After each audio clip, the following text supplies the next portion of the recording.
The air in the hangar at the Advanced Warfare Integration Center hummed with the electric tension of elite training. It was a cathedral of brushed steel and hardened concrete dedicated to the modern gods of war. Silent drones, networked soldiers, and the sophisticated simulators that bound them together. Into this temple of youthful vigor and digital precision walked a woman who seemed entirely out of place. Her name was Alara Vance, and her presence was an anomaly, a soft-edged question mark in a world of sharp, declarative statements. She was not young. The lines around her eyes were etched by sun and time, not just the temporary strain of G-forces. She wore simple gray fatigues without rank or insignia, a civilian contractor assigned to observe the new Hydra combat simulation program.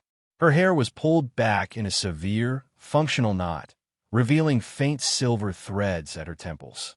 The young pilots and operators, men and women in their early 20s with razor-sharp focus and the casual arrogance of the gifted, glanced at her once and then dismissed her. She was background noise, a bureaucratic necessity, another consultant sent from on high to write a report that no one would ever read.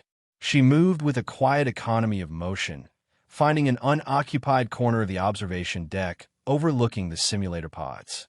She did not introduce herself, did not seek to ingratiate herself with the cadre of instructors.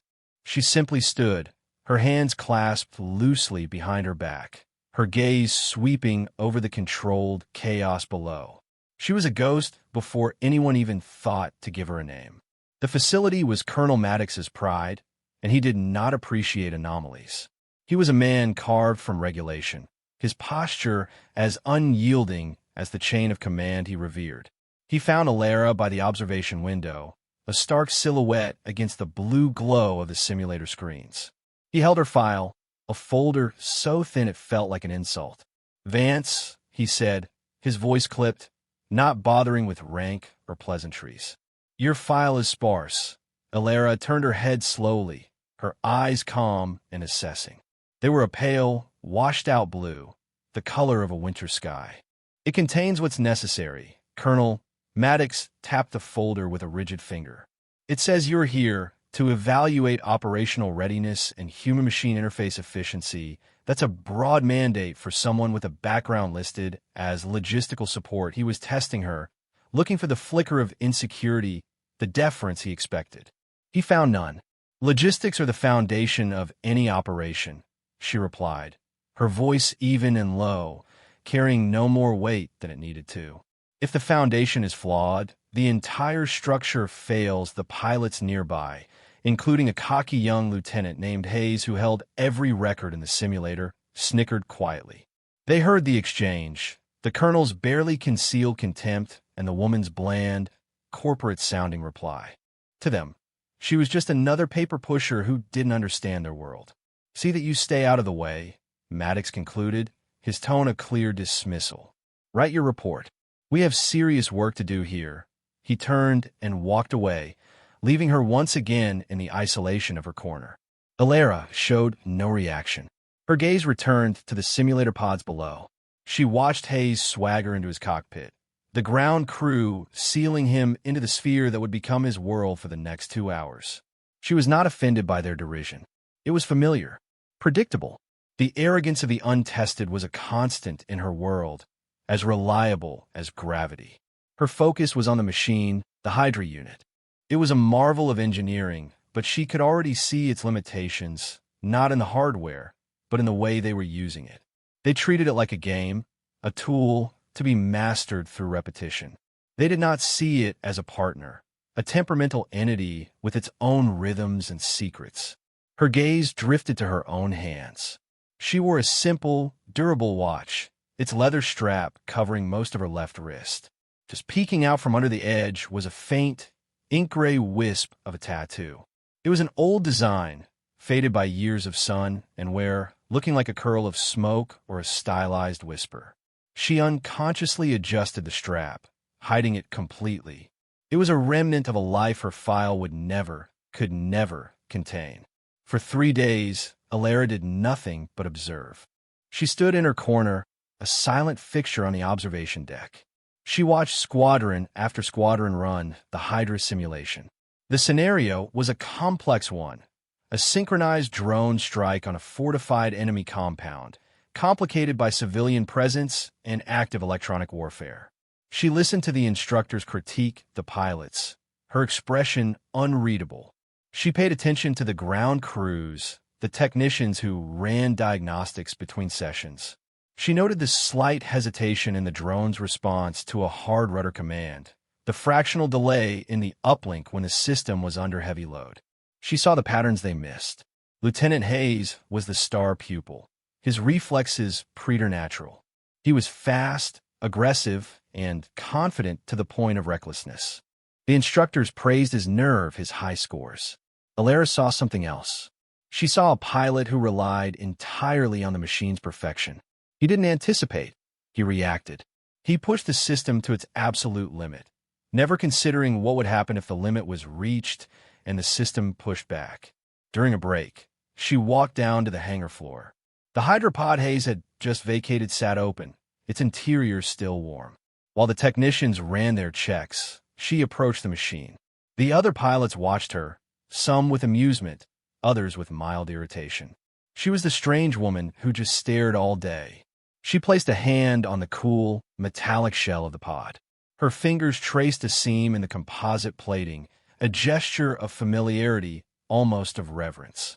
The lead technician, a sergeant named Peters who was older and less impressed by the pilot's swagger, watched her curiously. "Something I can help you with, ma'am?" he asked, his tone respectful. "The gyroscopic stabilizers," she said, her voice barely a murmur. "The calibration is off by 0.02 degrees. It creates a subtle harmonic vibration under maximum torque. The pilot won't feel it, but the targeting laser will." Peters blinked. "That was a deep-level diagnostic, something you found in the fine print of the engineering specs, not by casual observation." "How could you know that?" he asked, genuinely intrigued. Alara's hand dropped from the pod. "I read the manual," she said, her expression giving nothing away. She then turned her attention to a secondary console nearby, her eyes scanning the lines of code from a recent data dump. She was seeing the language of the machine, and she understood its grammar far better than anyone else in the room. Her quiet presence was beginning to shift from being invisible to being unnerving. She was seeing things she had no business seeing. The pressure began to build on the fourth day. Colonel Maddox had arranged a demonstration for a visiting delegation, a showcase of the Hydra program's success. Lieutenant Hayes was, naturally, the pilot selected to fly the most difficult scenario yet devised. It involved navigating a dense urban environment, a digital Baghdad, while evading sophisticated surface-to-air missile threats and providing overwatch for a simulated ground team. The observation deck was crowded. Maddox stood front and center, his posture radiating confidence. Alara remained in her corner, a forgotten shadow. The simulation began flawlessly. On the main screen, the drone's eye view was a dizzying rush of alleys and rooftops. Hayes was a virtuoso, his control inputs a blur of efficiency. He evaded the first 2 missile locks with a spectacular, high-G maneuver that drew murmurs of appreciation from the delegation. Then it happened. A cascade of warning lights flashed across the control panel inside Hayes's pod. On the main screen, the video feed began to stutter, plagued by digital static. "What is that?" Maddox snapped at the lead instructor. "Unscheduled event, sir," the instructor replied, his face paling. "It's a feedback loop. The electronic warfare module is glitching, attacking our own systems inside the pod." Hayes was fighting the controls. The drone, now semi-autonomous due to the corrupted data stream, was not responding as it should. "I've lost positive control." His voice crackled over the comms, a thread of panic unraveling his usual composure. "It's locking me into a dive." The drone on the screen tilted sickeningly, plummeting towards a marketplace filled with civilian, non-combatant signatures. The ground team simulation was screaming for air support that was about to become the very threat they feared. "Abort the sim. Now," Maddox commanded. The instructor frantically typed commands into the master console. "I can't, sir." The glitch has locked me out. He's going to crash. The whole scenario will fail. Panic began to ripple through the observation deck. The delegation shifted uncomfortably. The showcase was rapidly turning into a disaster. Amid the rising chaos, Alara remained perfectly still. Her pale blue eyes were fixed on the data stream flowing on a secondary monitor, the raw code that represented the chaos in the machine. She was not watching the plummeting drone. She was reading the sentence that was causing it to fall. She saw the error, the beautiful, terrible flaw in the logic. And she saw the solution. "Give me the console," she said. Her voice was not loud, but it cut through the noise with the sharpness of a diamond blade. The flustered instructor turned, bewildered. "What?" Colonel Maddox spun around, his face a mask of fury. "Vance, I gave you an order to stay out of the way." Alara ignored him. She moved from her corner, her stride purposeful, no longer the shuffling observer. She walked directly to the instructor's console. "You are trying to kill the program," she stated, not as a question, but as a fact. "The corrupted code has established itself as the primary command authority. You can't override it with a subordinate command like abort. You have to talk to it." The instructor stared at her as if she were speaking another language. The pilots and technicians exchanged confused, incredulous glances. Hayes's frantic breathing was the only sound from the comms. Alara gently but firmly moved the instructor aside. Her fingers, nimble and sure, danced across the keyboard. She wasn't typing abort codes. She was writing new lines of script, live, into the heart of the failing program. It was like performing surgery on a living brain during a seizure. "What are you doing?" Maddox demanded, stepping toward her. Sergeant Peters, the technician she had spoken to earlier, put a hand on the colonel's arm. "Sir, wait," he whispered, his eyes wide with awe. "Look at the data stream." On the secondary monitor, the torrent of red error messages began to slow. Alara's new code was flowing into the system, not fighting the glitch, but co-opting it.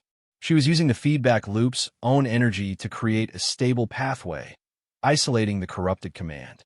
Inside the pod, Hayes felt the controls suddenly go soft, then respond. The sickening dive arrested. "I have control," he breathed, his voice shaky with disbelief. "I have control." On the main screen, the drone pulled up, its nose just meters from the digital rooftops. A collective sigh of relief swept the room. But Alara was not finished. With a few final, elegant keystrokes, she rerouted the drone's targeting system, slaved it to a new set of parameters she had just created, and painted the enemy missile launcher that had caused the glitch. A single command appeared on the screen: execute_solution. Hayes, his instincts taking over, pressed the button. A simulated missile streaked from the drone and obliterated the target. The simulation ended, not in failure, but in a victory so improbable it felt like magic. The screen went blank, replaced by the words, "Scenario complete." All objectives met. Silence descended upon the observation deck. A thick, profound silence that was heavier than any noise. Alara Vance stepped back from the console, her work done.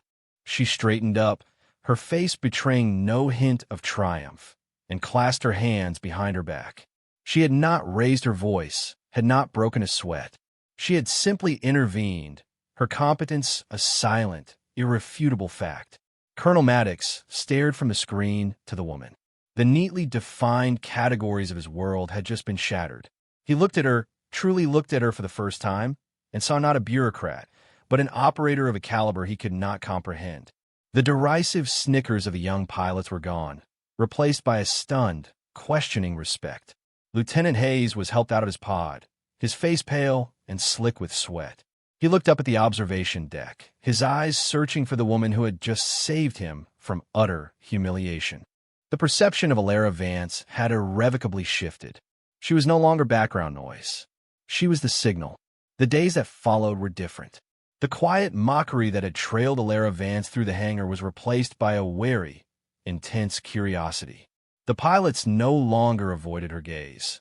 They sought it, hoping for a flicker of approval, a sign that they were measuring up to some unseen standard she embodied.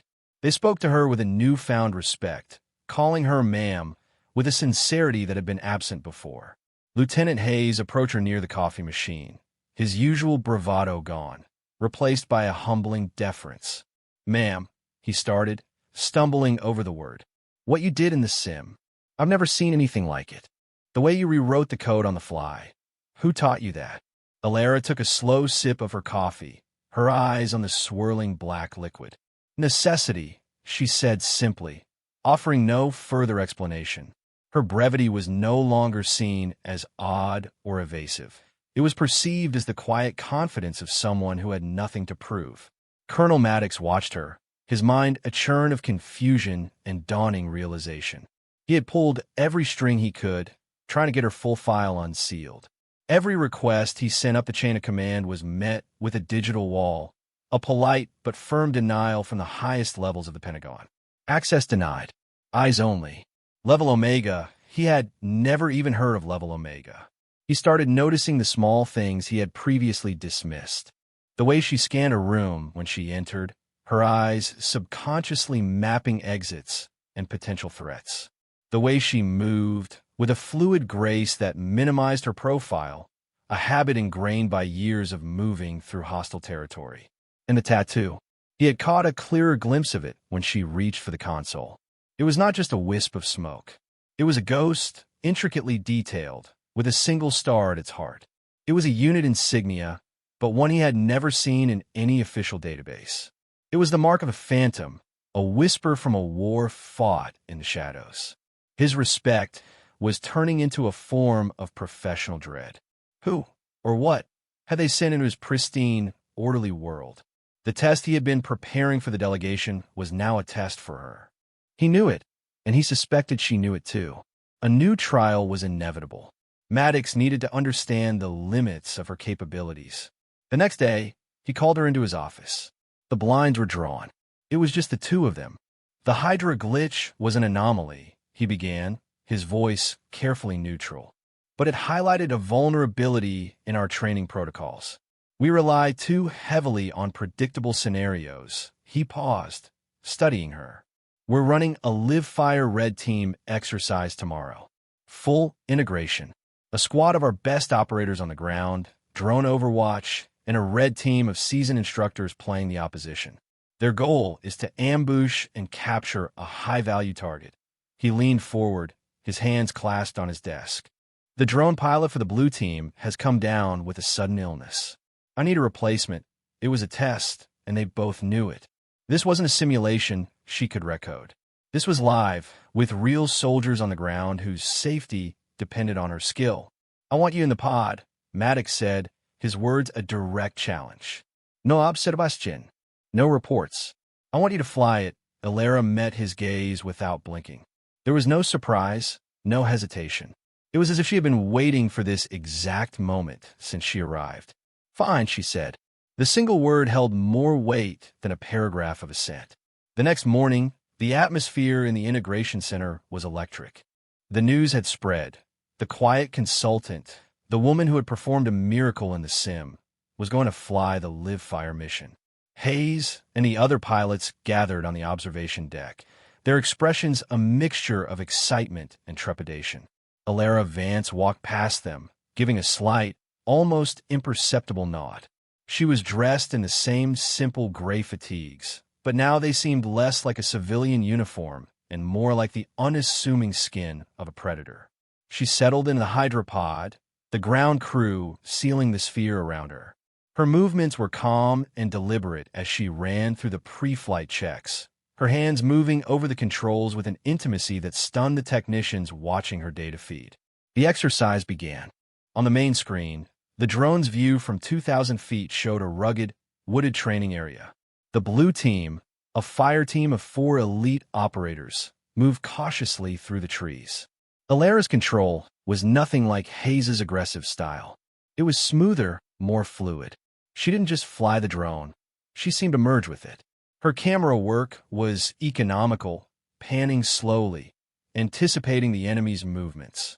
"Red Team has set a classic L-shaped ambush near the river crossing," she reported over the comms, her voice a calm, steady presence in the ears of the ground team. 2 shooters in the rocks to the north, a support element in the tree line to the east. They're trying to funnel you into the kill zone. The blue team leader, a veteran sergeant, was shocked. Ma'am, how can you see that? We have no visual. I don't need a visual, Alara replied. She explained her reasoning with chilling clarity. The displacement of wildlife, the unnatural shadows in the rocks, the way the wind is moving through that specific patch of trees. There. She was reading the landscape itself, interpreting the subtle language of a battlefield. She didn't just see the terrain, she understood it. Instead of trying to punch through, she guided the ground team on a wide, silent flanking maneuver that the red team never saw coming. She used the drone not as a weapon, but as a silent shepherd, keeping it high and quiet, using its shadow to mask the team's approach. She directed them with short, precise instructions. 2 steps right. Hold. Wait for the wind. She was orchestrating a symphony of stealth. The red team instructors, some of the most experienced soldiers on the base, were sitting in their ambush, completely unaware that they were now the prey. The blue team emerged from the trees behind them, their weapons raised. The capture was swift, silent, and surgically precise. The entire exercise was over in 22 minutes. The projected time had been 3 hours. On the observation deck, there was dead silence. The pilots and instructors stared at the screen, which showed the red team with their hands up, expressions of pure disbelief on their faces. They had been dismantled, taken apart without a single shot being fired. Colonel Maddox stood motionless, the file in his hand forgotten. He was watching a master at work, a ghost who commanded the field of battle with whispers and shadows. The pod opened, and Alara emerged, her expression as placid as ever. She had just delivered a performance of such breathtaking skill that it bordered on the supernatural, but she carried herself as if she had just finished a routine administrative task. Her quiet, unassuming presence was now the most intimidating thing on the entire base. The mystery of who she was had become a legend in the making. The exercise had been observed. High on a gantry overlooking the entire facility, hidden from the main observation deck, stood 2 men. One was Colonel Maddox, looking pale and shaken. The other was a man whose uniform bore 4 stars. General Thorne was a living legend, a man who had shaped special operations for 3 decades. He had a weathered face and eyes that had seen the quiet horrors of 100 undeclared wars. He had watched the entire exercise unfold on a private monitor, his expression unreadable. Maddox finally broke the silence, his voice tight with a mixture of awe and fear. "General," he began, his voice barely a whisper. "That woman, Alara Vance. I need to know who she is. My requests for her file are being blocked by your office. The performance I just witnessed, it's not possible. It defies every metric, every training doctrine we have." General Thorne did not take his eyes off the figure of Alara, now walking calmly across the hangar floor far below. He watched as the young pilots parted for her, their body language a mix of reverence and intimidation. "Her file isn't blocked, Colonel," Thorne said, his voice a low, gravelly rumble. "Her file doesn't exist. Not in any way you could access. We erased it 20 years ago. For her protection and for ours." Maddox was confused. "Erased it? Sir, I don't understand." "She moves like an operator, thinks like an intelligence analyst, and flies a drone like she was born in one. People like that don't come for logistical support. They are forged in the toughest selection programs in the world." Thorne finally turned to look at Maddox, and for the first time, the colonel saw a flicker of emotion in the general's eyes, a deep, profound respect. "You're right, Colonel. They are. And she was the one who forged them." He gestured down toward Alara. 25 years ago, the concept of a small, deniable, technologically integrated unit that could operate with complete autonomy behind enemy lines was just a theory. A dangerous one. We needed someone to build it from the ground up, someone with a vision to see how technology and human skill could merge. Someone with the grit to survive when that technology failed.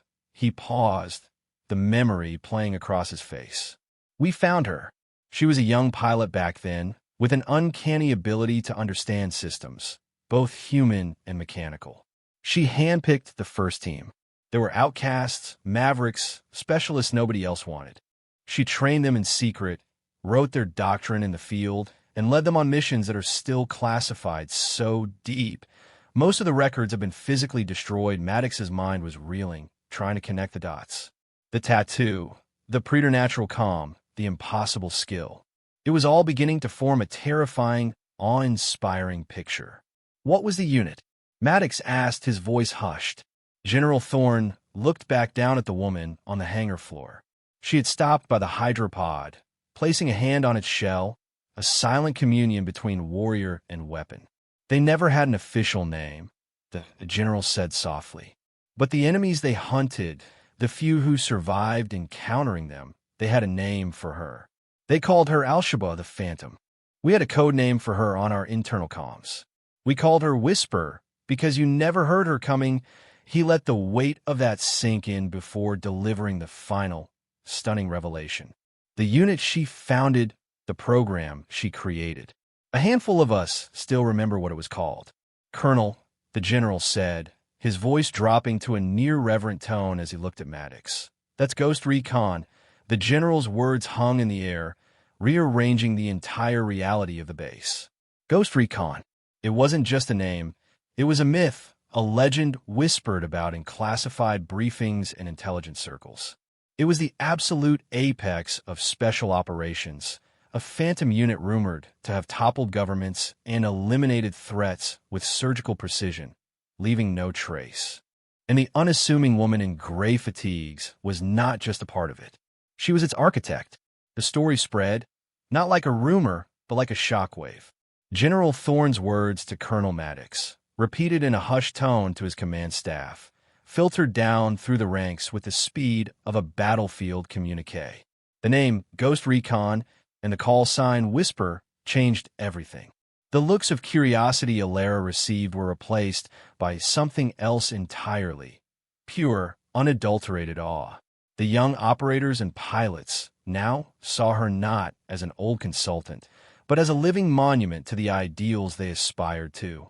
They saw the quiet confidence not as detachment, but as the profound stillness of someone who had operated at a level of intensity they could barely imagine. Lieutenant Hayes saw her standing by the simulators and approached, this time not with questions, but with a rigid posture. He snapped to attention, his salute as crisp and perfect as any he had ever rendered. "Ma'am," he said, his voice thick with emotion. "It's an honor." Alara turned her head. She looked at the young, earnest face, at the salute given not to a rank, but to a legacy. She did not return the salute. She was officially a civilian. Instead, she gave him a small, simple nod of acknowledgement. It was not a dismissal, but an acceptance, a quiet passing of a torch. Later that day, Colonel Maddox found her preparing to leave. Her single bag was packed. Her work was done. The Hydra program had been validated, its vulnerabilities exposed, and its potential expanded in ways he had never thought possible. He stood before her, the rigid authority stripped from his posture. He felt like a subordinate in her presence. "Your recommendations," he said, holding out a data slate. "They are revolutionary. You've rewritten our entire doctrine for human-machine teaming in 3 days." "The doctrine was already there," she replied, her voice as calm as ever. "You just needed someone to show you how to read it." He struggled for words, the formal language of command failing him. "What you did, what you are, we're grateful." It was a profound understatement. He was trying to thank a force of nature. He extended his hand. Alara looked at it for a moment, then took it. Her grip was firm, her hand calloused. It was a handshake that bridged two completely different worlds. His world of regulations and established order, and her world of shadows and impossible missions. As she released his hand, the entire command staff, the instructors, and the pilots, who had gathered silently at the edge of the hangar, all stood to attention. No one had given an order. It was a spontaneous, unified gesture of profound respect for the woman they had mocked, for the legend they now understood. Alara Vance did not give a speech. She did not smile. She simply swept her gaze across the sea of faces, her pale blue eyes seeing each of them. Then, with that same quiet nod, She turned and walked towards the waiting transport vehicle. She left as she had arrived, a silent figure moving with purpose, leaving a transformed world in her wake. Her final act was a silent one. As she left the main hangar, she paused by the open hydropod she had commanded. The machine was powered down, its screens dark. The morning light from the hangar doors caught the dust motes dancing in the air, illuminating the space with a cathedral-like glow. The air was still, the hum of the facility now a respectful silence. Alara reached out and placed her hand flat against the cold composite shell of the simulator, a final, quiet farewell. It was a gesture of a warrior to a trusted steed, a silent acknowledgement of the bond between human and machine. Her sleeve slid back just enough to fully reveal the tattoo on her wrist. In the clear light, it was no longer an indistinct wisp. It was a beautifully rendered ghost, coiled and ready, a single, faded star gleaming at its core. The symbol of a unit that officially never was, worn by the woman who had willed it into existence. She held her hand there for a long moment, her eyes closed. Perhaps she was remembering the faces of the operators she had trained, the roar of engines in hostile skies, the crushing weight of missions where failure was not an option. Perhaps she was simply feeling the cold, solid reality of the machine, a tangible anchor in a life defined by secrecy and fleeting shadows. Then her hand dropped. She turned without a backward glance and walked out into the sunlight, her shadow stretching long behind her before she disappeared into the waiting vehicle. The dust settled. The machine sat silent. The only thing that remained was the echo of her presence, the quiet strength that had bent the rigid institution to her will. Respect had been earned not through words, but through action. Recognition had been given not with a parade, but with a moment of profound, unified silence. The legend of Whisper had returned, not with a bang, but with the quiet hum of a perfectly running machine, its potential finally understood.